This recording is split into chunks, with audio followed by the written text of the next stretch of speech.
વરસાદની કમીના લીધે મગફળીમાં પાણી ચાલુ કર્યું છે.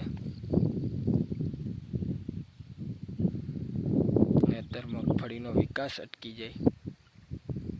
મગફળીના વિકાસ માટે અત્યારે પાણી બહુ જરૂર છે, કેમ કે અત્યારે મગફળીમાં સૂયા બેસવાની શરૂઆત છે.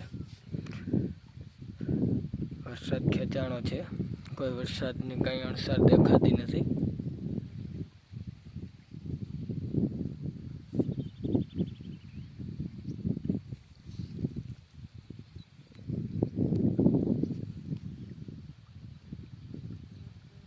તો મગફળીમાં આવી રીતના પાણી પાઈ અને અત્યારે વરસાદની કમી પૂરી કરીએ. વરસાદ ન આવે ત્યાં સુધી આપણે આમને પાણી ચાલુ રાખવાનું છે.